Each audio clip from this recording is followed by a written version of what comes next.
Checking mic one, check one. Oh, those AKGs, you can't beat them. Oh, man, some of the best. That D5? D5?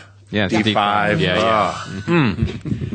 A lot of people like the 6. I think the 5's better. No. Five's where to go. I felt like they took a risk with the 6. They kind of and it could have paid off, but it didn't. And Right. I'm going to stay 5 all the way. Go with True Blue. That's right. D5.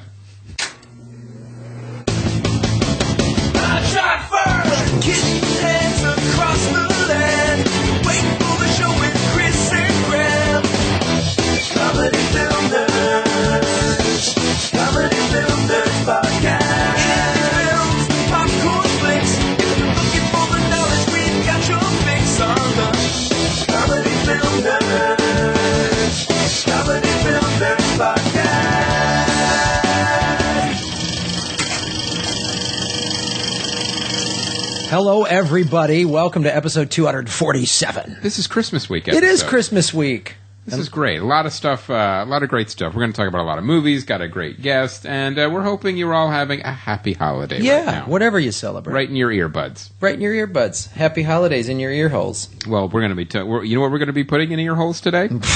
I know what Inherent Vice. Oh, movies. Yeah, movies. We're going to be put top 5. We're going to talk about Wild, Big Eyes, and we've got a lot of good, cool stuff to talk about. New podcast ideas. We're going to talk about a lot of exciting board games. Board games. We're going to talk about. There's a lot of ancillary, ancillary. So exciting. A lot of ancillary discussions that we're planning for this episode. I want to thank everybody that came out up in Seattle. Had some fun. That was fun up there. Doing some Doug business. That was good. Thank you. And I want to thank the people that came out to Oklahoma City. Yeah, thanks for coming out to Oklahoma City as well. That was cool. Especially thanks to our guests Michael C. Hall and Cameron Buckholtz. Those guys were funny, and people drove all the way from Arkansas to come see that show. It was awesome. It was great, and we're going to release it probably week of next week, the 30th. New Year's week. People drove. Yeah, that was amazing. People drove from Arkansas. It was so fun. It was a cool facility to show the trailers and everything like that. Yeah, so it was cool. It's good times. Thank you. OKC. It sounds like the end of the show. Yeah. All right. Good night, everybody. Han shot first. We're done. What else? Do we have anything other business to attend to, Christopher? You know what? I think we should talk about a very special app called the Downcast app, and they are sponsoring this Christmas show. It's a really, really great app, and if you got a new device, or you're planning on getting a new device for the holidays, it's a great thing to add to it, because you can get it not only on your iPhone, but also on your Mac, and they also talk to each other, too. So you can get them on both, and they'll... But we don't have to worry about them becoming too, sentient? Yeah, and not overtake. Didn't say that. Okay.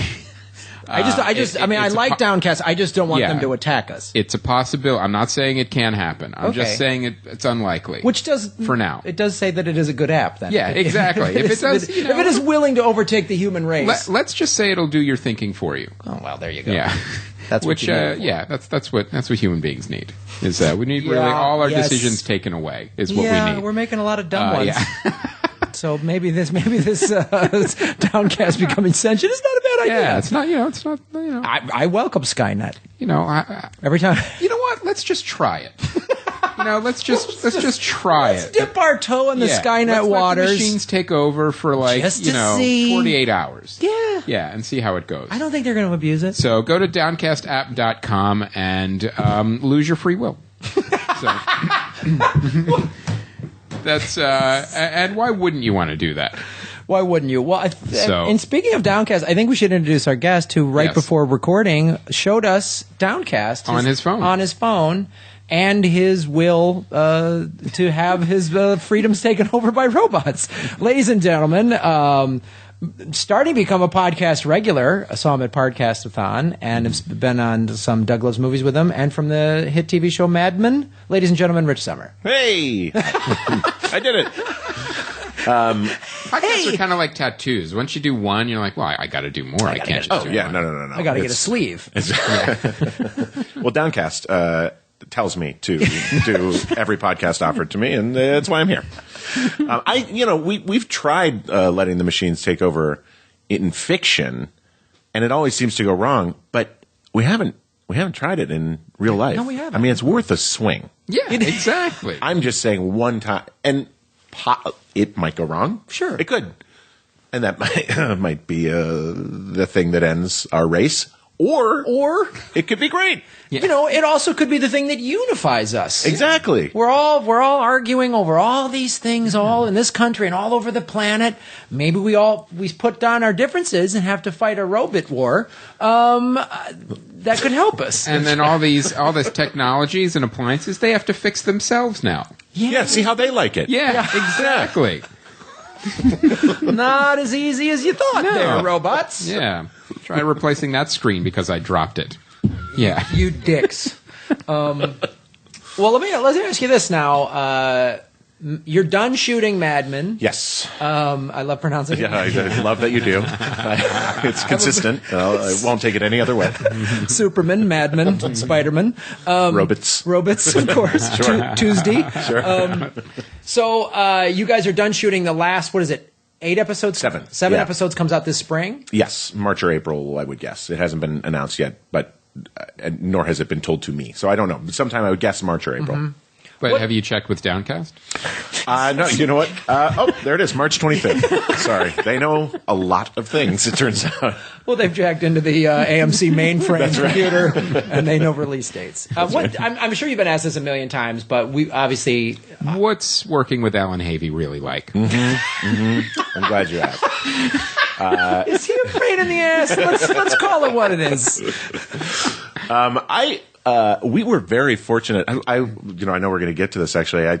Speaking of Alan Havey, I saw Top 5, and there's a scene where they go by some pictures of stand-ups, and Alan Havey's face is on a picture like dead center of screen for a few seconds, and I said out loud, Alan Havey, and, like an asshole at a movie, but I got very excited. He's a great guy. He's a super great guy. I like that guy.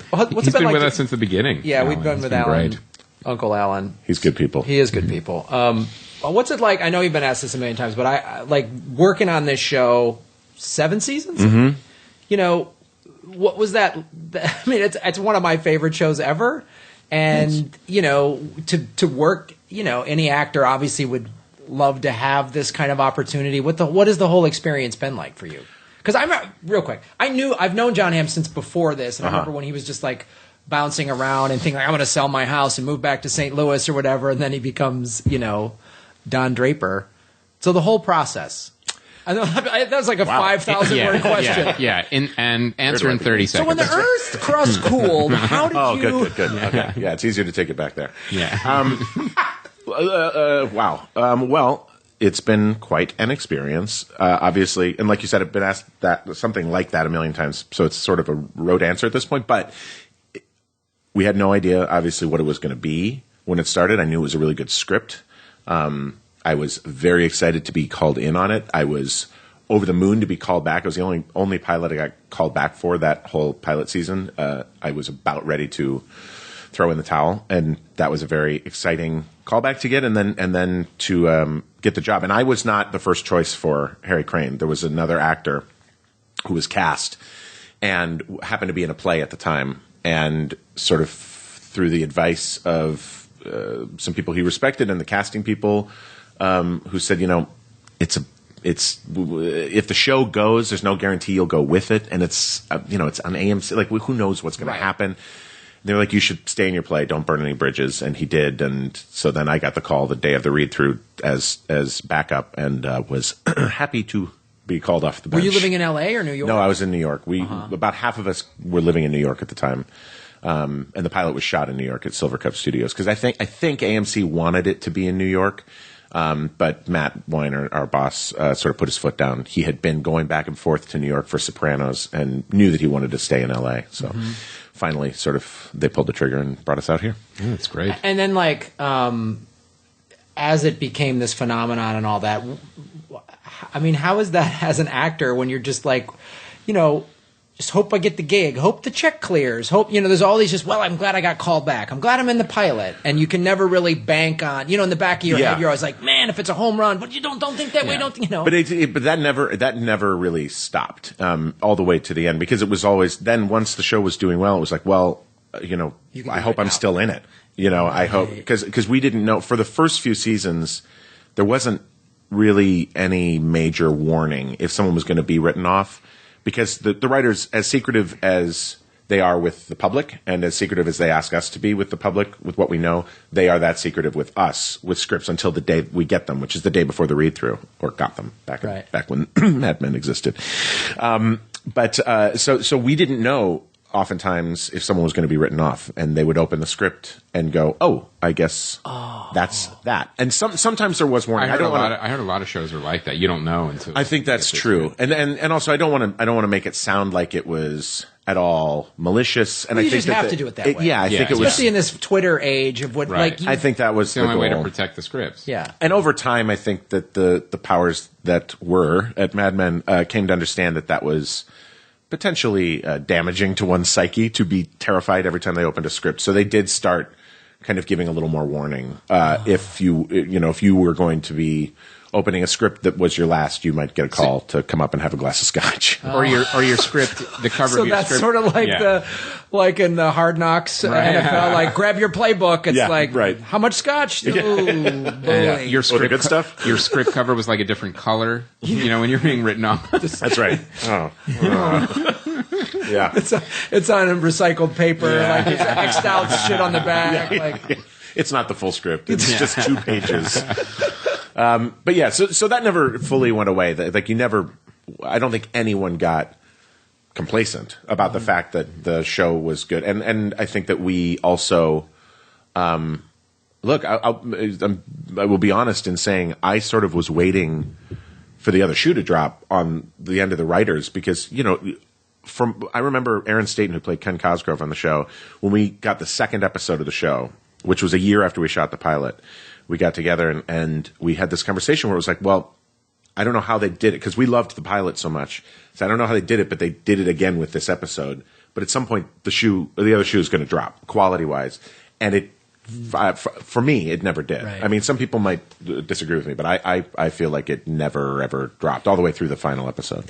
That was the thing that was amazing about it is it never had this huge fall off, which happens and is totally understandable. Absolutely. Like, it's such a grind to churn out that much material, to keep it fresh and new, to like... Well, you go with, again, it's all the creative people, showrunners and writers and actors want shorter seasons, higher quality episodes, the BBC cable model, and it works out better. Look at Breaking Bad, all these shows.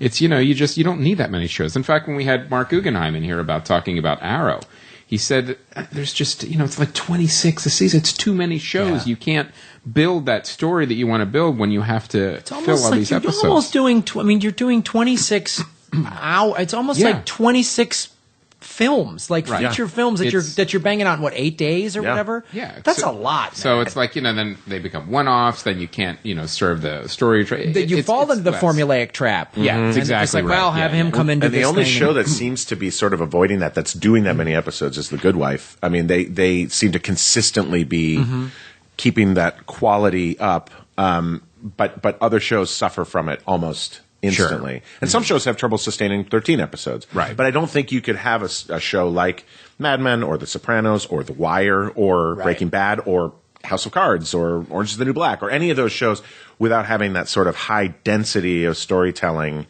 just compacted. As soon as you start to kind of stretch it out, I think they have to be challenged they have to be limited so that they make Mad Men, choices just that make the sense. pilot episode alone, when you look at how much story was in that first episode, like it would have been easy to go, oh well, we're just kind of introducing the characters, we don't really need to put a lot of story. But no, it was a dense episode where you not only got to know the characters, you had like an A, B, and I think even a C plot line in the first episode. Right. And you're like, okay, we know what we're in for now, and this is like you knew just watching the first episode. Well, it's true. All the shows that you just mentioned, Rich, they all would have these long layoffs. Yeah. Which, as a fan, you're like, oh, come on! But it did serve the project's always paid off. Always paid off. Except for The Sopranos. That was way too long. In between, It was too long, between seasons. but you don't think it's paid off story-wise? I mean... no, I didn't. I think it... I think what didn't pay off story-wise is the show itself went on for too many seasons. But I see. I think it lost its fan momentum when it went too long. That's the danger. I mean, that's the balance, obviously.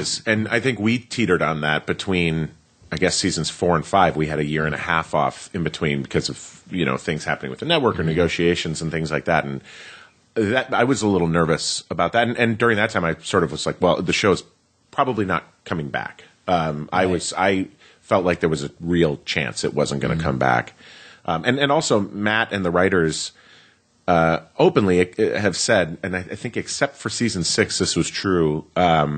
Because we knew we had a season 7. Season 6 was the only season that when we wrapped on the season, we knew we had the next season. Oh, wow. Oh, interesting. Every other season was picked up after the finale. Oh, wow. So Matt and the writers wrote each season finale as a potential series finale. Wow. Which is really cool. Like going back and looking at them. That's why they're all so amazing. Yeah, they all sort of feel like a The potential ending. Right, 'cause There's not a lot of cliffhangers. And most of it No. is answered. Which cliffhangers I really don't like. No, me neither. Well, And now they do it to you twice now. Now there's a mid-season Right. cliffhanger Right. now. Now they're breaking up the season. no, but that was because you're right.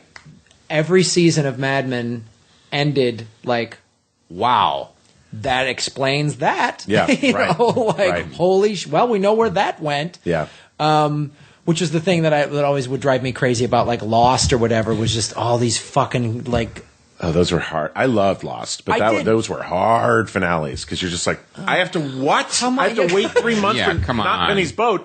Oh, well, whose fucking boat? Like, come on, don't do that. Yeah, that was the frustrating thing about that. And then they would. Lost fell into all of the problems we just said. Yeah. That can happen in that environment. Is like it was so inventive and creative, and then they were literally like, "Well, we gotta." I think Lost mastered the art of the setup. Like there were so many cool things set up, and I think that was one of the traps it fell into because you have so many cool things set up. Well, how are you going to pay them all off? And the answer is you couldn't. There's no way you couldn't. But I remember those episodes too, where you're like, oh my god, how is this going to get even crazier? And then the season finale wouldn't have one cliffhanger in it. It would be like 3 or 4 different threads where you're like, oh my, I want to see what happens to all of these things, and now I have to wait. But let's get into some movies because Rich, you have seen a fair amount of them. You did your homework. Yeah, you young really man. tried. Let's now. Inherent Vice is one that we definitely wanted to talk about. So what did you think of Inherent Vice? Well, have you guys seen it? No, Neither of you seen it. Okay. Well, that's okay. So now I've listened to the show. I listened to the show. I just want to make sure that I'm not going to No spoilers. no spoilers. No Okay. spoilers. So overall I didn't love it. Now Let me ask you this real quick. Yeah. Are you a P.T. Anderson fan? I am a huge PTA fan. Okay. Now, here's the problem, though. I am a big PTA fan for the first 4 movies, which is Hard 8, Sydney, Boogie Nights, Magnolia, which possibly is my favorite film of all time, and Punch Drunk Love. Then there Will Be Blood. Now, he's made 7 movies, right? Inherent Vice is his 7th movie. There Will Be Blood, I saw in the theater, and I was sort of like, okay, a little bit. I mean, features obviously, arguably, who I think is maybe the best actor in the world, Daniel Day-Lewis, completely untethered, like with no leash at all, which is a little dangerous for anyone, I think. It can get a little out of hand, I think. What do you mean? Clarify that. What do you mean? It's Look, I'm not an acting expert, except that I do believe that it seemed to me watching There Will Be Blood, it was Paul Thomas Anderson kind of going, you do your thing, and we're just going to let the camera roll. I got the opposite. Really? Yeah, I got the opposite impression of that because I think Paul Thomas Anderson is very precise and very he's very specific on what he wants from his actors, and I think he's an excellent director of scenes. I've said this before, but I don't like his movies. When you put everything together, I don't think they ever come together as films. But like Daniel Day-Lewis, I don't think he was doing exactly what he wanted to do. I think he was doing exactly what P.T. Anderson wanted him to do. Maybe. I mean, it felt to me like, well, whatever. It felt to me like a little bit. I agree with you on the precision of the first 4 movies of those guys falling into doing exactly what he wanted. This very calculated thing. and then I felt like There Will Be Blood started to get a little off the messy. rails. Yeah, a little messy for me. Okay. Then The Master, which I have to say I've not seen the whole thing because I stopped watching when there's that scene about 30 minutes in, 25 minutes in, where Joaquin Phoenix, I don't even remember. I just remember being like, nope. He like fights a guy in a department store. He like attacks a guy. And it's all in one take. And it is very clearly an actor hitting another actor over and over and over again. And I'm not like I'm all for a little like verite in my movies. I'm all for a little naturalism. I love a very real emotional scene. Did they use mannequins? They did not use mannequins. You just felt like you're watching like stage combat. It was no. I felt like I was watching real combat. I felt like I was watching a day player actor get the shit kicked out of him by Joaquin Phoenix, and that probably somebody said to him, "Listen, he's really going to hit you." And this actor was like, "Oh yeah, cool. I'm in. Because what the hell else are you going to say if you've got a day on the Paul Thomas Anderson movie? Yeah, okay, cool. Punch me in the face. Yeah, hit me." And he fucking punches him like 6 times, and I just couldn't watch it. It felt to me so jerk-offy. It was like you just what are we doing? Like right. We all know we're pretending. It's not Joaquin Phoenix saying I'm Joaquin Phoenix and I'm getting in a fight. It's him pretending to be someone else. So I don't need to see you actually kick the shit out of someone. Like we've all agreed we're in a story time. Tell me a story. It felt a little bit much for me. Mm-hmm. And again, I love real scenes with real physical interaction and whatever. But I just don't need to see some actor get the shit kicked out of him in what struck me as a bit of a like power play. Anyway, I think you know what we need to do. We need to do a spoiler ep of Rich Sommer actor turnoffs. I think just something like little triggers, that set Rich off. Where nope, department store. Nope, if Mad Men had have been canceled, or that other guy said yes, I could be getting punched in the fucking mouth by goddamn wingnut Joaquin Phoenix. Look, I'd do it in a heartbeat. Of course. I can't watch it. So that brings us to Inherent Vice, where I think now my theory is, and again maybe I'm wrong, that beginning with Daniel Day-Lewis, PTA started to sort of hand over a little more control to these leads. And it started there, and then maybe Joaquin Phoenix in The Master. And again, I haven't seen enough to fully judge the whole movie. Philip Seymour Hoffman, again, arguably my favorite actor of all time. Right. Like I will see that movie at some point. I just couldn't stomach it that day. Well, you had just gotten in a fight with another actor. I had just gotten the shit kicked out of me. John Hamm had just punched me 50 times. So then going into this movie, I feel like, again, maybe, and I could be wrong. Dick Whitman again. I'm sorry. I just had to make that one more time. And I'm sure Joaquin Phoenix is listening. And so is Paul Thomas Anderson. He's a huge fan. They both could tell me that I'm full of shit and should. But it seems to me that maybe a little more like there's not even a leash in the room anymore. That it's just like maybe it's under the auspice of collaboration, whatever. And I'm sure it was a fucking fun movie to make, Inherent Vice. I'm sure Joaquin Phoenix had a ball. What's the overall premise of this film? It's based on a novel. That's a fun thing to try and nail down. He's essentially, I think, I'll also say, so aside from all that gobbledygook, because I couldn't get it from the trailer, it is impossible to follow. Yeah. It is impossible to follow this movie. Really? I felt completely lost. And I had a friend who saw it last night, who I was like, call me as soon as you get out because I want to talk about this. And he called me as soon as he got out, and I was like, great, what happened in this movie? He's like, I have no fucking idea. So I know I'm not the only person who sort of things happen. It's a mystery, right? It's sort of a detective mystery. Someone disappears, and I literally, all of a sudden I was like, wait, when did that person disappear? Like, it was so sort of aggressively confusing that I could not keep up with it. So in addition to this, by the way, I was already frustrated with the story. And the fucking guy, 2 seats over from me, I'm at the ArcLight in Hollywood. This guy, we had 1 seat open in between us, and the theater's pretty full, so I couldn't move. He took off his shoes, and it was like, I was a summer camp counselor for a couple summers, and like 14-year-olds, their feet, it's not a good thing. And it was like this guy, it was that smell I had not smelled since summer camp, that real, medical issue foot smell.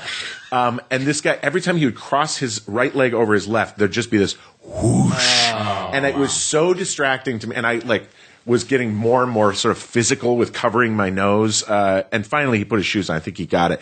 But between that guy and Paul Thomas Anderson basically flipping me the bird and saying, I don't give a shit if you can follow this movie, it was very difficult for me to keep up with. Maybe that was him also taking off his shoes. That may have been him to be like, I'm really going to drive this fucker to the ground. I'm really going to ruin this guy's That's day. interesting you say that, because I think that was one of the things I like so much about Punch Drunk Love was he tethered Adam Sandler so much. I agree. The story coming out of that set was they kept having to reshoot because Sandler kept trying to do Sandlerisms, and he kept going, no, play this real, not big over-the-top Adam Sandler, and that's what made that movie so great. I totally agree. And no one So could it wasn't accuse... like Jack and Jill? No, That's weird. Yeah. No one could accuse Joaquin Phoenix of really being false. And I'm not saying that. I'm not saying he hits his single really false note in the whole thing. It's just I don't it's too much. It's Right. too and this is one last thing. I could talk about it forever, but I remember when Zach Braff wrote what we can all agree is a masterpiece, Garden State. Right, guys? Anyway, I remember him doing an interview, and he said something about that part of the way that he wrote the movie was he kept a file of index cards of ideas, of moments that could be in a movie, right? Guy at the gas station forgets he has the nozzle in his car and drives away, and the nozzle stays in his car, and he finds it later. Girl rides in the sidecar of a motorcycle. You know, these like little snippets. And then when he wrote the movie, he was just like, oh, cool, pulled out his file and was like, and put them all in there. Right. So it's just like, that's sort of how I felt about this movie. There are moments, especially with the Josh Brolin interaction, and There's a lot of big actors in this film, too. absolutely amazing cast. And Josh Brolin is fantastic. Reese Witherspoon is fantastic. Everybody's really good. It's just, it feels like this sort of collection of shit put together around this, I guess, storyline. But again, I could not pin down what it was. Now, do you think this is the kind of thing where it's like if it was edited down to a more linear way, maybe it could be a coherent story? Couldn't hurt. Yeah. It's real fucking long, too. It's yeah, like all 2 hours and 40 minutes. Yeah, but, yeah. But again, like Magnolia, I left Magnolia going, not feeling like, almost 3 hours had gone by. Yeah. I loved Magnolia. Yeah, that was. I always say that Magnolia's a great movie, cunningly hidden inside 3.5 hours. Yeah, it's weird. I thought that would have been a great 90-minute movie. I love Magnolia. I thought There Will Be Blood was great. Or There Will Be Blood. Is that See, right? I'm not as like I said, I'm not as huge a fan as you guys are. The director. And The Master was like. You actually watched the entire film. I did watch Right. the entire film of The Master, and it was one of those movies where I went, all right, I like what he's trying to do, and I sort of cut him slack in the sense that this is such a, I mean, obviously he's doing the Scientology thing, and Joaquin Phoenix was perfectly cast as this weirdo, impressionable creep who fucks sand, so I sort of, even though I wasn't like, oh, The Master is a perfect film. I was same thing, like Philip Seymour Hoffman's great. It had its flaws, but I sort of wondered if the flaws were more in the subject matter he was trying to tackle. And my question then for this is that the book, I don't know the book. Is the book this convoluted? Is the book this, and is that? This is his first non-original story, right? Aren't all the rest I believe his so. own? Yeah. I mean, I guess you could say Magnolia. He says it was inspired by Amy Mann's music, but other than that, I think this is the only one that he's done an adaptation. I don't know. I just know it was. If it is from the source material, then I don't want to read that book, I guess. All right. Well, I give the guys who cut the trailer credit. Yeah. Because the trailer goes, Really? I want to see this. It's really Okay, now the thing about the trailer, I will say, it made me want to see it, but it told me nothing about what I was getting into story-wise. Right. No, it doesn't. But it does tell you the one thing that is fully redeeming about the movie, which is it is a comedy, and it is really funny. And there are like very funny laugh out loud moments, especially with Josh Brolin and Joaquin Phoenix's interaction.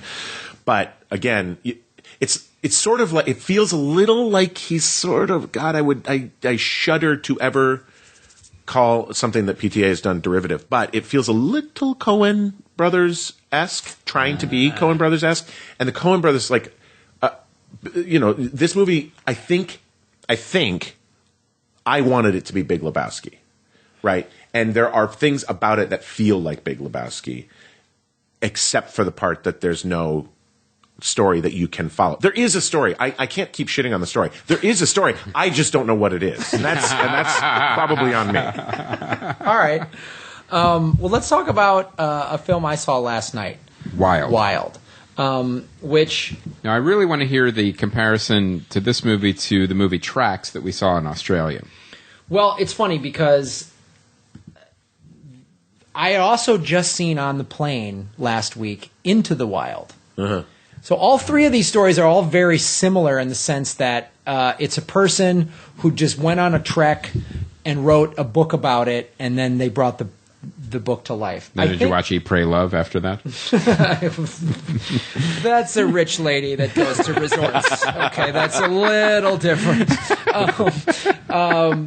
So this movie Wild is based on the Cheryl Strayed memoir called Wild, From Lost to Found on the Pacific Crest Trail. So Reese Witherspoon plays this woman. It takes place in the 90s. Is like a recovering heroin addict and just decides to walk the Pacific Crest Trail, which goes basically from Mexico to Canada. And this is how she's going to kind of face her demons. And they do a lot of, similar to Into the Wild, because Into the Wild starts with him like in Alaska, and then he keeps flashing back to the whole journey. Right. And this does a similar thing of all the people she meets along the way and the influences that they have. And Trek,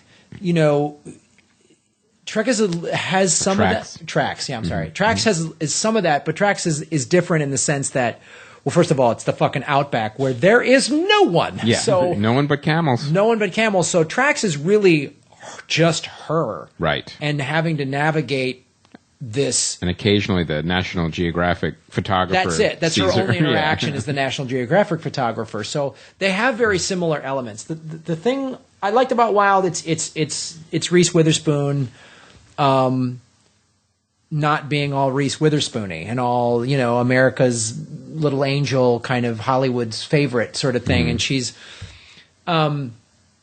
And the struggles that she's going through on the trail and the flashbacks and how, and they sort of do some interesting and inventive stuff with the flashbacks, where they just give you tastes in the beginning and then they start to kind of explain. They show them in longer form. Sometimes it's almost too much, where you're just like, "Oh, that was wait, like spend a little more time back in the old days or whatever." But they do a nice job. The filmmaker does a nice job of making you audience figure it out, which I like. The director is Jean-Marc Vallée. And these aren't easy movies to shoot because it's like basically Castaway. Right. I mean, you have one actor on the screen for 70-80% of the film. And you're shooting this on location. I mean, they're following her footprints basically. Yeah, there's not a green screen. No. And this is the director who did Dallas Buyers Club, which is another true story. Wouldn't it be funny if that was the same director they did Tracks and Castaway and Into the Wild? It was just that's the only type of movie that he genre. Yeah. I only want one actor on my set at a time. They got to be in their 20s and they got to have lost their shit somehow, and they got to go on the wild and figure it out. So the thing that I liked about Dallas Buyers Club was the authenticity of it, the depicting this cowboy who is homophobic and all, and he having to wrestle with that. Yes. Wild is good, but maybe I'm not being fair to this movie because I had literally 2 days prior just watched Into the Wild, which I think is an amazing film. I love that movie on so many levels. Possibly a little more depressing. Spoiler alert. So there's just times where, and again, he's going off of her book, which so it's the book and then somebody adapts it as well. Mm-hmm. But there's times where the interactions with people felt two-dimensional. Like part of it is she gets hassled by a lot of men, which I don't doubt. She's a cute blonde girl hiking out in the middle of nowhere, and there's some guys that say some creepy stuff or whatever, but just the way that was depicted felt two-dimensional, where Into the Wild, I felt like Sean Penn took, because that book was based on, this author found this kid's journal. Yeah, John Krakow. Yeah. So, but I just felt like the people that he interacted with in Into the Wild, I felt like, well, this is a real person. This isn't the stereotypical. It felt more organic. It did feel more organic. Yeah, like, this gotcha. isn't the stereotypical hippie couple. Like, this is these are real three-dimensional people and what they're going through, and Hal Holbrook and Vince Vaughn. And you believed his interaction with them. Yes. Because here's a guy he's literally dropping out of everything, and he meets all these quirky characters. Like, he could have easily fallen into that trap of, like, here's the quirky character, here's the normal person. No, these are all real people with their own issues and problems, and here's how they would interact with each other. It just, at times, the people she interacts with just felt two-dimensional. Stock just character-y. it's like, oh, here's the hillbilly hunters are going to say creepy things to her. And, like, you know, and maybe, I haven't read the book, maybe that's how she wrote it in the book. But I just felt like... Could have gotten a little more nuanced. It just didn't have Gotcha. enough nuance for me. It's still a good movie. She might... Here's the difference. Here's the difference right in this. Into the Wild... I thought you were going to get up. For a second. Here's the goddamn difference. I'm out. Like you're in a courtroom. Yeah. Your Honor, please. No, all the supporting characters, and even in Trek, the National Geographic guy was nuanced. The camel couple or guy that she meets. Yeah. And especially in Into the Wild, all the supporting people in Into the Wild are like, holy shit, are they amazing. You know, Kathleen Keener, that scene with Hal Holbrook is just unbelievable. Even Vince Vaughn. Vaughn. Wasn't even in it that long, but still, it was like, oh, that was an actual character that we got to see. There's no supporting actor in Wild that you go, wow. You go, okay. It's okay. That's not, like, it's not a horrible movie. It's not like, oh man, they missed the mark. It's not like Tracks where you have the photographer. Right. And you have, like, he shows up periodically and you see the interaction between them, and you're like, okay. Reese Witherspoon now does a great job. Right. Her transformation is amazing. So the movie pretty much hangs on her 100%. It hangs on her 100%. Right. It's worth seeing. She maybe should get I think she will probably get a nomination for this, just because of her Oscar pedigree or whatever. It's worth seeing, but it's not. Again, this is Oscar season where every movie is really, really good. Right, yeah. So you're comparing it against a lot of amazing stuff. It's a good film. It's just a couple of moments where I went, but then there's some great moments. Oh, cool. I don't know. So it's, all right. Maybe I'm nitpicking. Well, this one actually comes out this week, but I wanted to talk about it now. This is Big Eyes. I got to see a preview screening of it, and it's. I'll tell you. Let me just start off by saying again, huge Tim Burton fan. Not always easy at times to be a huge Tim Burton fan. And this is his first like crazy prosthetic or whatever, yes and no. Just directing people. It's interesting. As I was watching this film, I got a little. I found some parallels to some of his other work if you stripped away the effects, and that's what I really liked about it. Okay, like this is the kind of film that basically it's Tim Burton's making a grown-up movie, and that is not an insult at all. It's just a kind of a description, and I put a written review on the site too. It's like when Sam Raimi made A Simple Plan.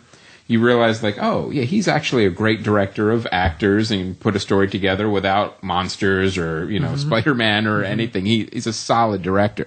So to see that Tim Burton took on, like, basically a period piece in San Francisco, 50s and 60s, he took on a true story, and it was good to see. I think it was something he needed to do, because everything got stripped down and stripped away, and I really enjoyed this film. It had a couple weird moments to it, but for the most part I really liked it. And I was watching and I was thinking, do you remember the movie Big Fish? Yeah. But if you strip away all of the cool camera work, all the CG, all that stuff, you have a pretty solid love story coming of age drama is what you really have.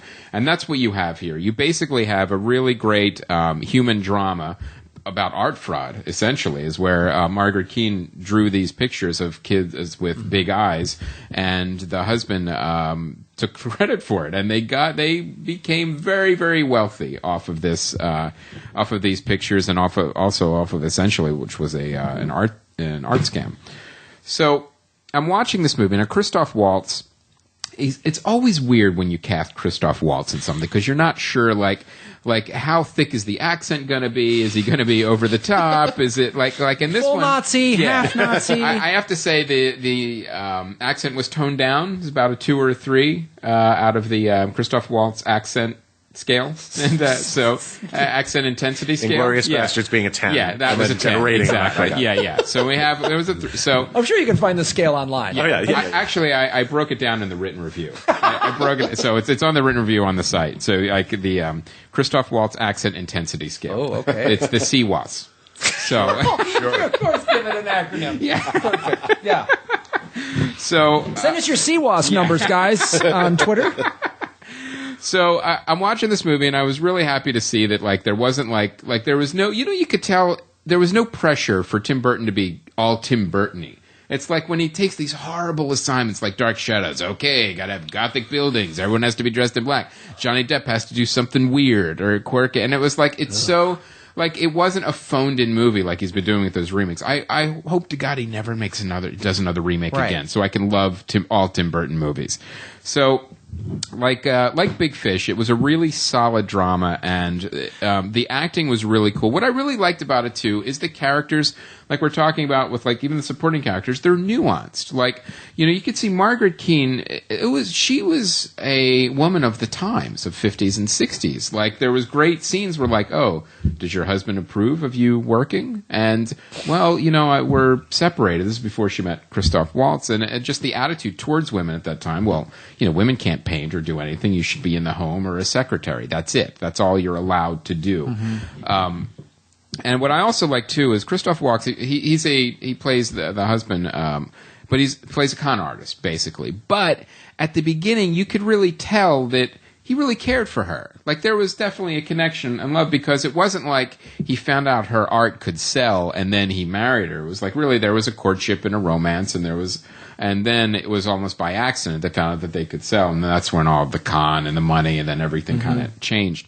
But what I think it fell a little short on is the daughter was a real part of the story, and in the film, I feel like she kind of got brushed aside a little bit. Like, the interaction between a daughter and a mother, especially in that time, 50s and 60s. Who played the daughter?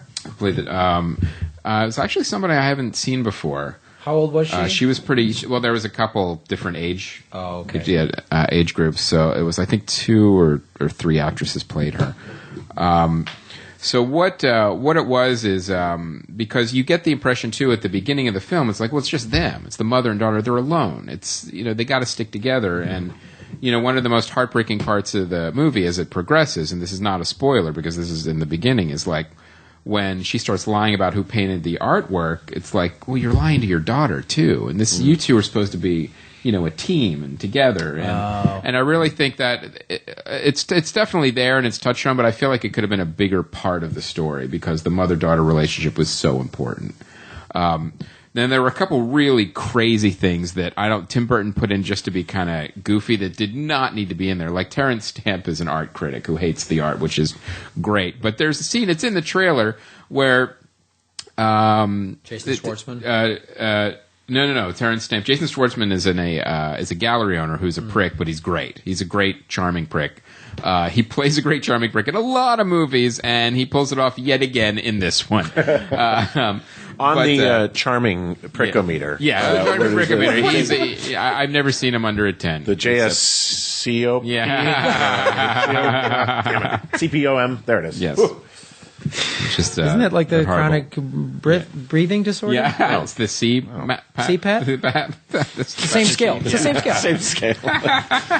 So, but yeah, there's a scene where Terrence Stamp, a fork comes towards his eye, and he grabs the arm and the fork stops right in front of his eyeball, like he's like a ninja.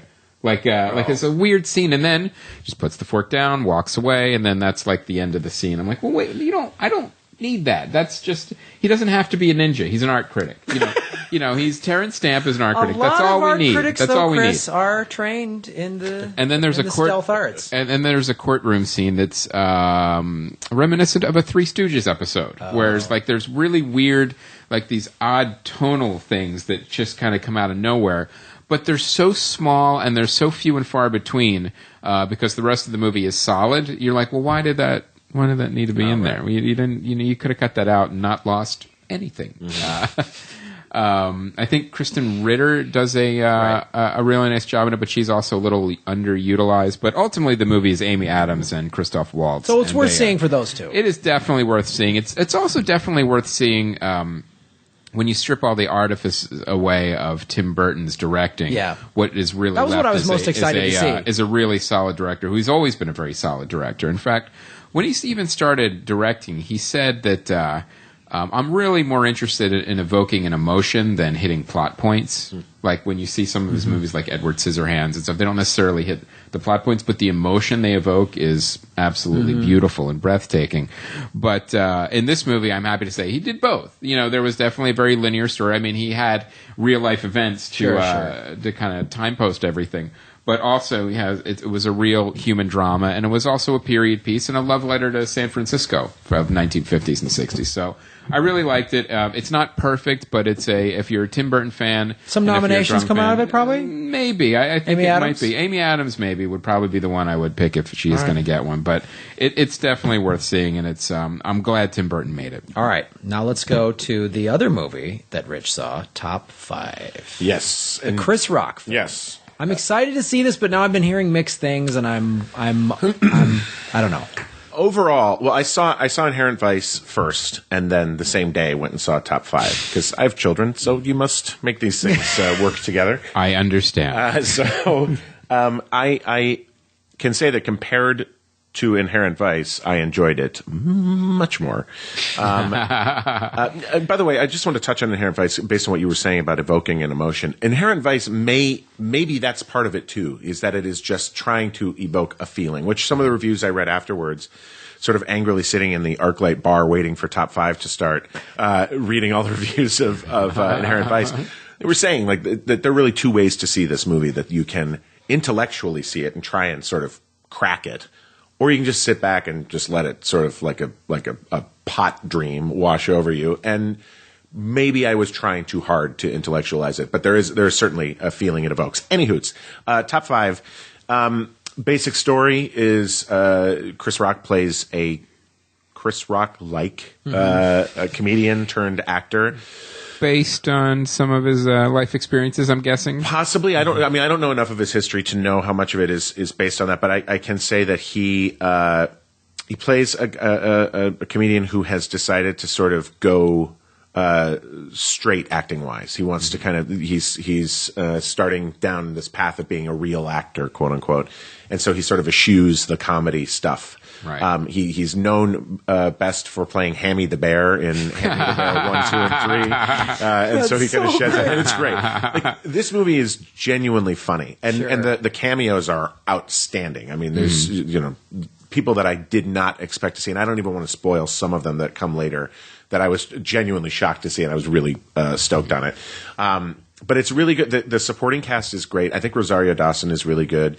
I think that his friends and family are played by Tracy Morgan and Jay Farrow, and I'm forgetting her name. It makes me a bad person. The newest. She's one of the newest members of SNL cast. Yep. Anyway, she's in it. She's really, really goddamn funny.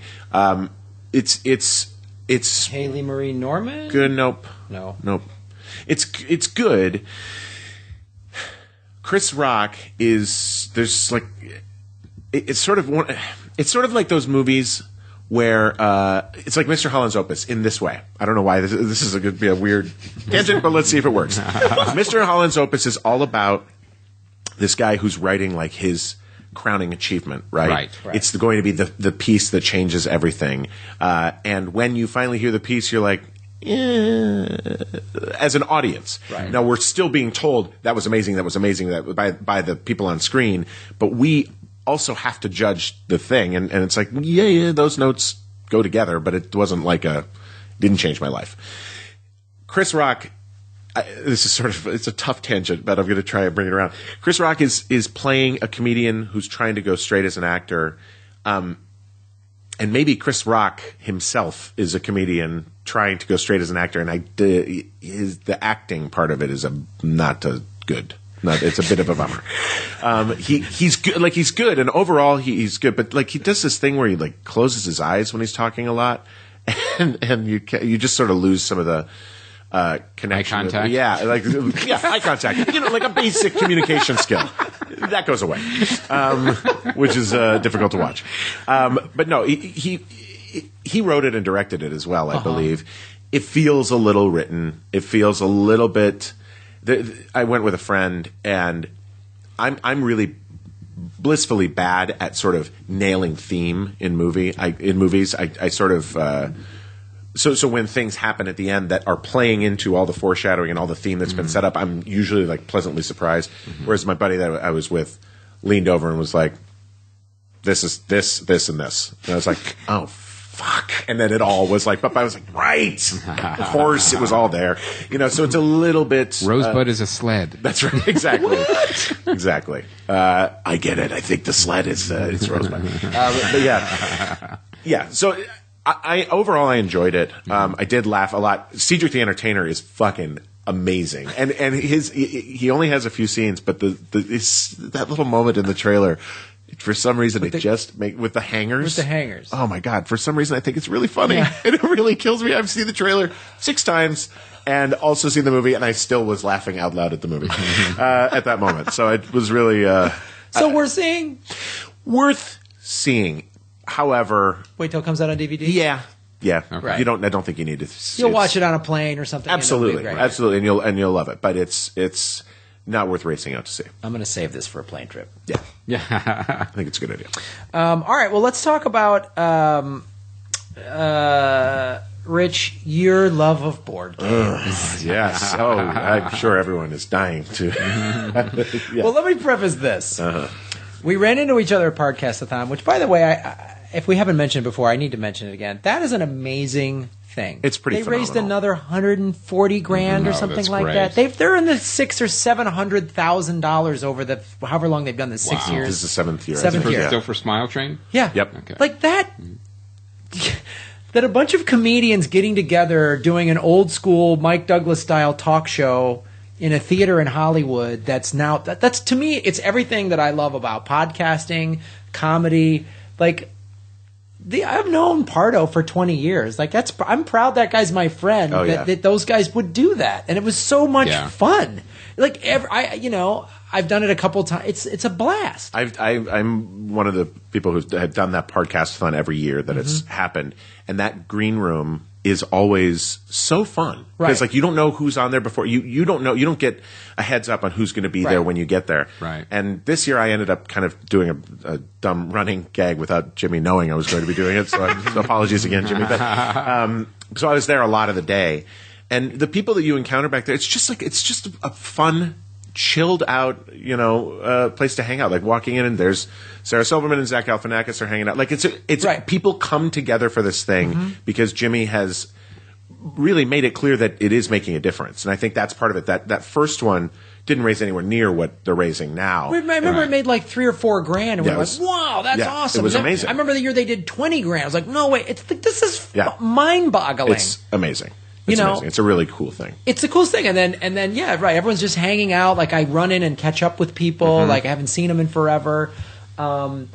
And Pardo sent an email like, "Hey, if you want to try and do something different or demonstrate something," and I was like, "Okay, I'm going to wear a samurai outfit." Like, where else could I do that? And they're making fun of me, which is awesome. And then do some demonstrations. They hide behind the chairs, like I'm, it's just I'm going to be nuts, and there's going to be blades flying everywhere.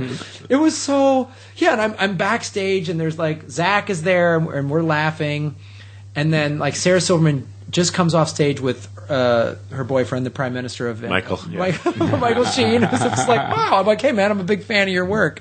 While I'm in a samurai outfit, and Sarah goes, Graham, there's talent scouts in the audience. I say, are they samurai talent scouts? So it's just crazy shit like that, and just and joking. And so I run into you, and we start talking, and I'm like, we got to get you on Comedy Film. You're like, I'd love to, and I got time on my hands. That Mad Men's done, and I'm like, I'm thinking about this podcast idea, which. If anyone ever says to me I got a podcast idea, I'm going to tell you yes, you should do it. Like But I think that's the flaw in your plan because you said that before you heard what I said, and then you were sort of committed. And you're like, nah, you should still do it. You should still do it. No. You said I want to do something about board games, and I'm like, do it. Yeah, board games are a huge resurgence right now. It's true. And this is the thing. Will Wheaton's huge into board games right now. Trust me when I tell you. As a guy that helps run a festival and has done a documentary on podcasting, the weirder, the more narrow cast it is, the more niche, the better. The better. Sure. So only do card games. Right. But you were like, you said to me, you're like, but Graham, I have some obscure German board game. I'm like, yes! Yeah. There's people out there who will hear this and go fucking crazy. I have that game. And there are people that will listen to it. Look, like I said to you before, I think that any podcast, I can't believe we're talking about this. Any podcast that I'm going to do, first off, is going to be probably about board games because it is sort of the thing I think about when I'm not working or on a podcast. It's just like and also my family.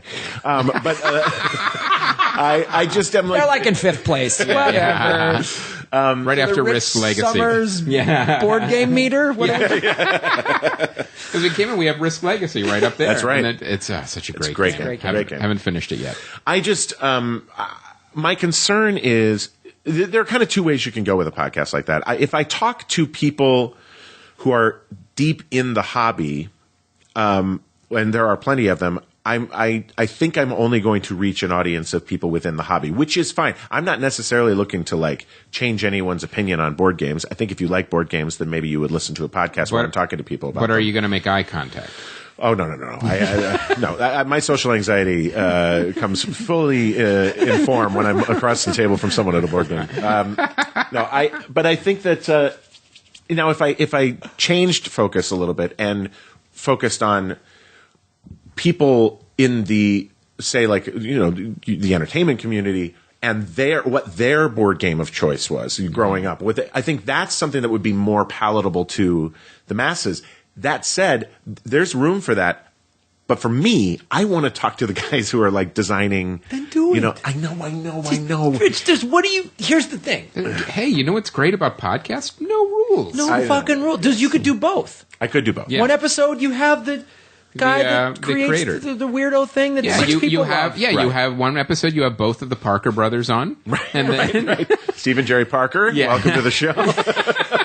And another one, you have. I love that you know both of their. I don't know their names. Those are absolutely not their names. Commit to it. Stephen Jerry Parker. Yes. Yeah, another one you have Will Wheaton talking about playing. It's a small world. Sure, or whatever. Here's the other thing too.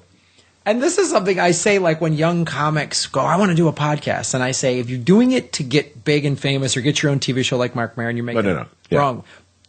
Do something you're excited. Do something you're excited about. And you're doing all right career wise. Yeah. So just do it because you don't want to do it. Yeah. Yes. Because then there's no downside. And the other thing too, like, record it when you want. If you're busy, doesn't have to be every week. Right. That's one thing that I really. I always. And you can bank them. They're not time. Right. Exactly. I always thought I would end up in radio. That was sort of when I was in college. I thought that was what I would actually do with my theater degree was do radio, and I did it for a few months, and I loved it. And then I kind of kept focusing on the acting thing. But that goddamn Mad Men got in the way of his radio career. But it's still something that I like. Really have always been passionate about radio and sort of into it. It's best one of your favorite cooperative games that you can play with the family. Well, there are many of them. I think Pandemic is sort of big right now, especially they're doing a big charity push. But yeah, Pandemic, Matt Leacock game. It's a game where you all come together and you're trying to fight a virus or actually 4 different viruses that are kind of blowing up all over the world. Now, is that like what ages are there? You could probably play that. I would guess age 7 up, something like that. Cool. Here's the thing I will say. One of the things I have loved about doing this show for 5 years is once a week we have either a friend, like comics I've known for years, talk about movies, or someone such as yourself. We don't know each other that well, but we come over here and talk movies, and it's when else would I have an hour-long conversation with you or with anybody? I mean, like... And get to talk about board games Get to talk about board games and movies. You know what I mean? And I think, like, you could then have these amazing conversations with longtime friends, people you don't know that well, people in show business you like their work and would love to get to know and hang out with. Right. And it is the coolest thing I've learned. So and also too, like, you know, Chris and I have even talked about this in the documentary, like, no matter what's going on in our lives, stress, money, blah, blah, blah, career, come here once a week and talk about movies. It's laugh. therapy. Right. It's That's fucking nice. great, man. So no matter what's going on in your life, you know you got board game, Board game whatever. week coming. Right. Yeah. Steve and Jerry Parker coming Yeah. in. Yeah. They're going to come You over. know, you've got Milton Bradley one day. Milt. Yeah, Let's- I'm just And saying. you know who you probably could get, though? Probably like Steve Jackson or somebody. yeah. I mean, yeah. I'm a real life board game nerd. I've been in this hobby for a while, and I have gotten to know many of the people who design games, produce games, and I think I'd have no shortage of guests in the industry, which would be in that industry, which would be Right. really, really fun. That's the thing, is I just don't know. I don't know. I'll Just shut do the it. fuck up. I'll just all right, fine. But now, okay, so I'm going to call it pandemic- Graham made me do this. like some of our favorites in the house too, of course. Risk, Munchkin. Kids love Munchkin, and we got Castle Panic, which is another cooperative game, one, which yep. is the kids like. But it's impossible. Yeah. That's the only issue with it. No one can win. You know, that always beats us. We'll have to tone down the rules because they have, like, if it's too hard, no there's, one can like, win Castle Panic. Yeah, no one can win Castle Panic. They have, like, all right, well, you know, and they always couch it like, well, for younger players. I'm like, no, your game's a little too hard for that. So then you add these other rules. And then one game I always played was only a 2-player game when I was growing up, and I love this game. And I just found it, again, because they re-released it, was The Awful Green Things from Outer Space. Oh, I have not played that. I've heard about it. Unbelievably fun Yeah. game, but it's, 2-player. Right. Whenever Great you sci-fi want, game. either one of us, either together or separately, as guests on your show. All right. Yeah. We'll All launch right. it out. God damn it. Fine. Shit. Hey, by the way, with Risk, have you played a full game with the kid? Like, how long has it taken you to play? Have you done the full game? We did a full game, yeah. How long did it take? It took over the span of 2 days. Okay. So I just want to make a recommendation. If you go to Target now or any reputable retailer, the Risk that they're selling is actually called Risk Revised. And this guy, Rob Davio, who's a designer, used to be with Hasbro, and now he's kind of cut out on his own. He's the designer of Risk Legacy. Oh, which is amazing. He's the guy that did that. But before Risk Legacy, he redesigned the base rules of Risk to make Really? it so that it still feels like Risk, but it plays in about an hour. Oh, and it's wow. great. So I recommend Risk it. Has a Revised. lot of the stuff that you are liking about Risk Legacy without the ripping up the cards, the writing on the board, and all that. It's Right. just playing Risk, but it feels like a sort of tip of the hat towards that way. Done. So that amazing piece of information you just gave me, I would like to listen to more of that, Rich. Because we have a special edition of Risk. On the back of the board is Castle Risk, which you can't get anymore. That's right. That is very hard to find. So anyway, let's go to... All right, fans. We're going to put Rich's Twitter handle in this post. You better tweet the shit out of him telling him he needs to make this podcast. Yes. Oh, God. I want to be one of the first guests. I got a lot to say about board games. That's right. Yeah. You're going to be in Podfest 2016 with this board game. Yes, I will. I can't wait. So let's talk about DVDs now. It's Christmas week. As you can imagine, not a lot coming out this week. Here's the weird thing. Studios and retailers want you to have already bought your DVDs by now. So The Good Lie and The Trip to Italy. And those are the only two that are coming out. The Good Lie. All right, this movie came out in November, a very limited release. Sudanese refugees, given the chance to resettle in America, arrive in Kansas City, Missouri, where their encounter with an employment agency counselor forever changes all their lives. Starring Reese Witherspoon. Wow. I don't remember this No, movie. I don't remember that movie coming out either.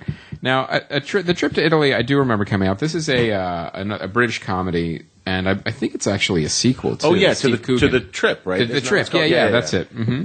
And I am a huge Steve Coogan fan. He is absolutely unbelievable. And he's one of those guys, too, that you could watch him being hilarious, or you could watch him do a serious acting piece and Absolutely. equally engrossed.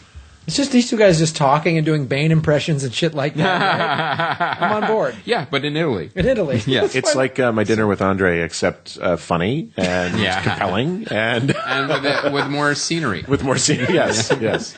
So, and now coming out this week, obviously it's a big Christmas week. There's a lot coming out. This is the new Angelina Jolie movie, Unbroken, but a World War II POW gets caught by first he's stuck on a raft, then he gets captured by the Japanese and has to go to a prison camp. So it looks really good. I mean, I'm really excited. It looks phenomenal. Yeah, yeah. It looks upsetting and phenomenal. Oh, Unbroken? Unbroken, yeah. I want to see this. The more I hear about it, the more I want to see it. I read an article with Angelina Jolie talking about the guy that it's actually based on. He passed away this summer at age like 96 or 97. And the thing that she said, and this is why, it makes me not feel bad about any of the insecurities I was feeling while making earbuds traveling around the world. She's like, opening day of shooting, we're in the ocean shooting those scenes that are in the trailer of them like in the raft before they get found by the Japanese. And she goes, she was just going, what the fuck am I doing? Like, what am I doing? Like, this is such an important story. I don't know what. I've never directed something like this. And her casting choices, the main Japanese soldier that's like the big bad guy. She goes, that guy needed to have the swagger of a lead singer in a band. It's like, what? And then, so she casts this dude who is in a boy band. So was Scott Stapp from Creed? Is that? But he was available. Yeah, he was free, and he was already on a raft. Yeah. Come on. Chris Mancini, everybody. I believe his name was Takamasa Ishihara. Sorry. But he's like he's like this big like boy band Justin Timberlake type guy in Japan. So I don't know. The more I read about this, and then when I saw Wild, I saw it at an AMC where there's Dine-in. Yes, fucking awesome.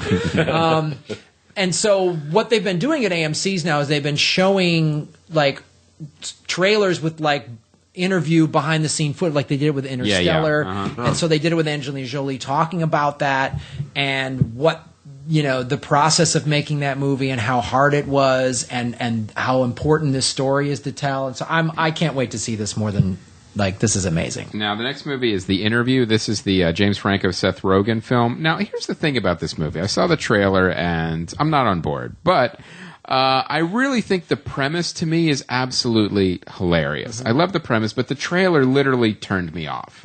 I think it's just... Now, it could have just been the trailer. It really could have, because it could actually be very smart and funny, but... Could it have been your fear for our national security? Yes. That they hacked so many. And what did they tell the world? Yes. Something we've already known, that executives are a bunch of assholes. Yeah, isn't that weird? That's like, that's the big reveal? Yeah. Yeah. And what was the other quote? Look at the emails they found. Adam Sandler movies have no value anymore. What?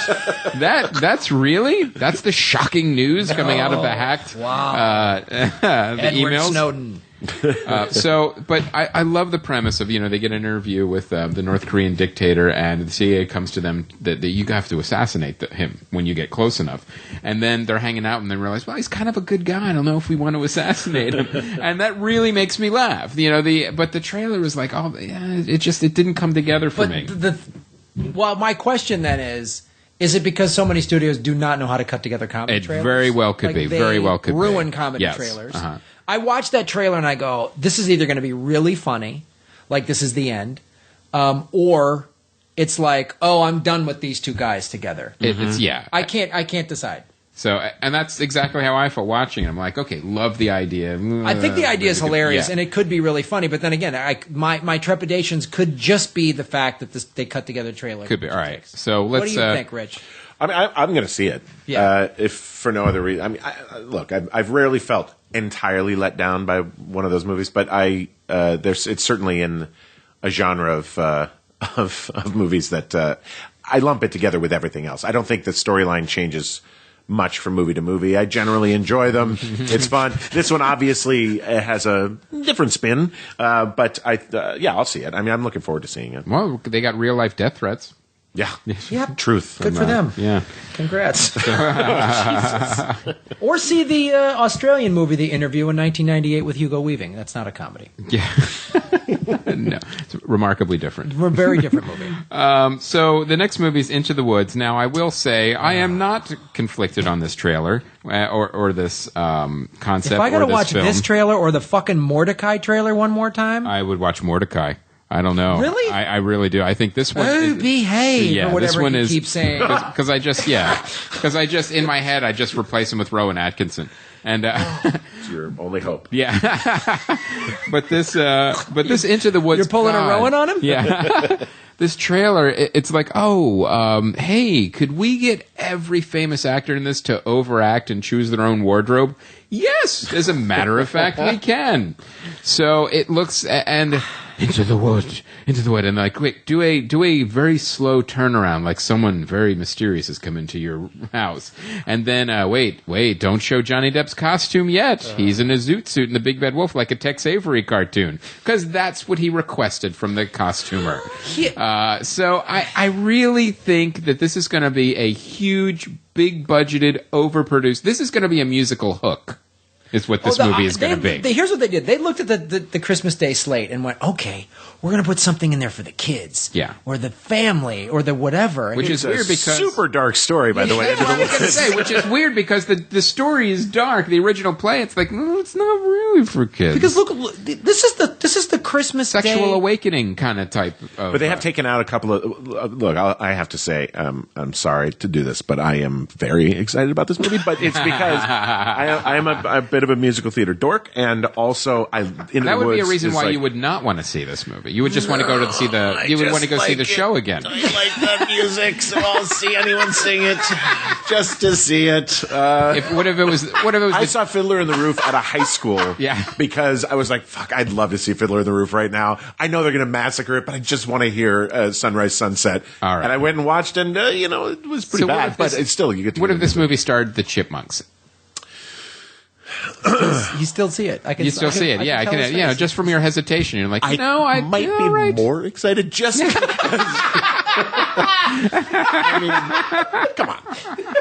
Yeah. All right, I'm with you there. Musical with the Chipmunks. Yeah, I mean, let's be honest. Now you've sold me. All right. So 2 big thumbs way up from Rich and Chris. Sounds like we're into the woods. So our next movie is American Sniper, which is also a musical. Yeah, which was a weird it is choice. hilarious.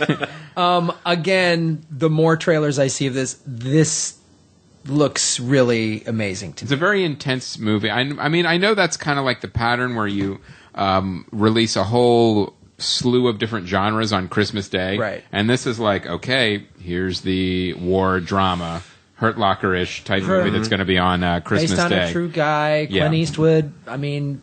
So I trailer, by the way, is like you are holding your breath. It's very intense. It's intense. Intense. I saw a second trailer that he's getting interviewed for a TV interview, and they say, "How do you feel about what you've done, or how many people?" And he goes, "How do you like?" I forget the question. It's basically like, "How do you rectify yourself with the fact that you've killed all these people?" And he goes, "When I go meet my maker, I'm going to tell God to give me every shot I took."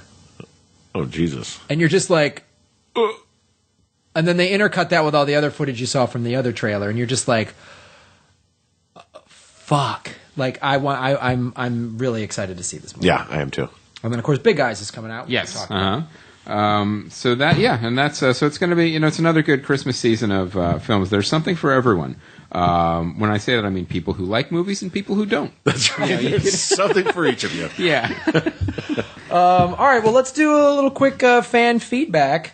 The thing we want to talk about on this particular episode is a fan of the show, Ashley Raper, whose Twitter. I don't know. My phone is just beeping. That's my watch. Oh, your super watch? Yeah, the watch I bought for $18 in Hong Kong. I think the time is up on this thing. Yeah. You got your $18. Yep, I got my $18. Got it in August, guys. What a deal. But it just injected something into your wrist. That's what's weird, too. It's turning green.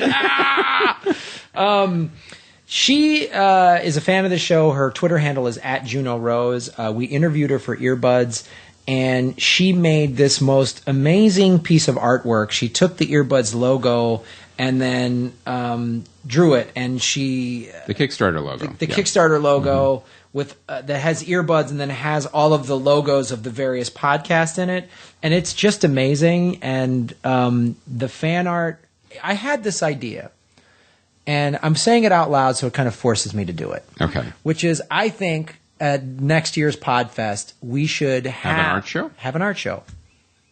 You know? Did I already tell you this? No, but I saw where you were going with. Yeah, okay. Let's have an art show of all the fan art and get all of the shows that are in the festival to bring any, because every show gets sent awesome fan art. Rich, Right. you will be sent amazing board game fan art. This I can Yeah, you guarantee. will, No, actually. you will. It's It'll be awesome. And we should have an art show because Ashley's been doing all this stuff for various people. Well, then maybe we'll need a new hotel with a little more space. Well, we might with a little host. Yeah, I don't know if Sofitel's kind of suddenly being dicks, so we'll see. Yeah. We'll take our giant bags of money elsewhere. Yeah, that none of us got. Yeah. So, So yeah, that's our. speaking of the Sofitel, that's they're the our- ones that got it. Yeah, thanks, Sofitel. But I think that's a great idea, and what we could do is it would be one of those things almost like the lounge, where it's like a hangout area. It should be. We could just put it in whatever the hallway or little area with. Yeah. Just put it and post all this cool artwork from all the various fans from all the shows. Have a silent auction and keep the money. Yeah, and steal it from them. Yeah. Steal their ideas and fuck them over and say we drew it, just like Big Eyes. You guys got it figured out. Yeah, you do a podcast, Rich. You can be evil. Wow, Yeah. that's what it's all about. No, I think we should. I think an art show is a fantastic idea. and really want to. You guys, this artwork is on the Comedy Film Nerds Facebook page. It is also on the Earbuds Facebook page. It's very intricate too. It's very intricate what she's done. Like zoom in on it, the amount of work she's done on it. It's really cool. And there was also an amazing article. This fucking watch is going out of its mind. I'm sorry. There's a bomb in my watch. I'm sorry. Well, we were talking about the interview. Something. Yeah, so the North Koreans found my watch. Yeah. But With help of the Google helicopter. several fans emailed me that article about podcasting and depression. Yeah, I saw that too. It's a great article. And it is a really cool article, and it features Mark Maron. It also talks about mental illness happy hour and Paul Gilmartin, and how it's a subject that a lot of podcasters have dealt with and are talking about, and it's also a lot of fans have come forward and said, you know, we got this interviewing people for Earbuds, which was your podcast helps deal with my depression, and you know. Again, I posted that article on all of my social media and on Comedy Film Nerds and on Earbuds social media. So read that article. It's very cool, you guys, and I appreciate the fans sending us this stuff. And as I posted, the depression, mental illness, and how podcasting has helped it is definitely going to be a featured part of the documentary. We got some amazing interviews from Ashley, to name a few. How could you not mention it? I mean, it's a big part of it. It was a big part of it. As we were filming, so many fans were saying, it helped me get through depression. It helped me get through this mental illness. And, I listened to Paul Gilmartin's show or whatever. And so that's been really cool. So we just want people to know that that's going to be a definite part of Very Earbuds. cool. So thank you guys for sending that stuff in. That's our program. Yeah, we want to thank you guys a lot for supporting us all this year. This year was a very, in a good way, a challenging year. We had a lot going on, everything from the festival to the film, and still running Comedy Film Nerds every day. Yeah. And you guys helped us do it by supporting us and supporting the store. And we will be taking some time off. We will still be dropping episodes, but I want to let you guys know the next week or so. So if you order something, it'll be probably about a week delay. Yeah, after the holidays. Yeah. We'll be back in the office on January 1st. But of course, you can still use coupon code 10% off everything in the store with "I'm a cheap asshole." Yeah. So don't forget that goes till January 1st. We give you this heartfelt thanks and then insult you. Yeah, that's our way we. And we have new Dana Gould stuff too. We have Dana Gould's new CD. You can check that out as well.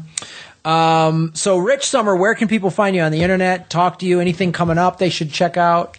Well, the final half of the final season of Mad Men is coming out, like we said, March or April. And then Rich Sommer on Twitter, RICHSOMMER. Them at you put an @ sign before it, and then you'll find me on Twitter. Typically, I think you guys know how Twitter works. Yeah, I don't need to explain that to you. Do you have a website too? I did.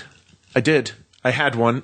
It's still there. It's not really being. I haven't kept it up. So let's reach say out no. on Twitter. You know what? Let's go to Twitter. A better answer would have just been no. Yeah, but see, I have this compulsive honesty thing, so it's going to be great. This podcast is just going to be great. All right. Are there any other shows or anything that you've been on? Because I know you're sort of doing some guest star stuff here and there that anyone can see. And when does Summer Games with Rich Sommer start? Summer Games. Oh, that's the name of his podcast? I just made it up. Yeah, That's Summer Games. We'll think about it. It's a lot of names out there. No, we're taking all comers. Yeah. He just put you on a long list. I know, I saw that. Hey, if I can get to the top 5. Okay. Yeah. All right. I did Elementary this year and the League, and I'm going to be on the. I don't know if I think I can say that. I'm going to be on the Simpsons. Really small part, but I recorded something for the Simpsons, a couple episodes of the regular show. I've been trying to do cartoons lately. That's been really fun. Oh, cool. Some of that. And there you go. Look forward in 2015 to the Board Game Podcast, the Rich Sommer Board, whatever that's. Yep. As we bully him into doing it. All right, you guys. I will be headlining New Year's Eve, doing 2 shows at the Skyline Comedy Cafe at Appleton, Wisconsin, and then headlining Zanies in downtown Chicago, January 2nd through the 4th. And, of course, the Improv at Harvey's Hotel and Casino in Lake Tahoe, January 28th through February 1. Check those out. Excellent. I will be at the Improv in Palm Springs, the Fantasy Springs Casino, over Martin Luther King weekend. I'll be there Friday and Saturday. All right, you guys, thank you so much for everything. Thank you to our guest, Rich Sommer. Thank you. My name is Graham Elwood. And I'm Chris Mancini. And as always, remember, Han shot first.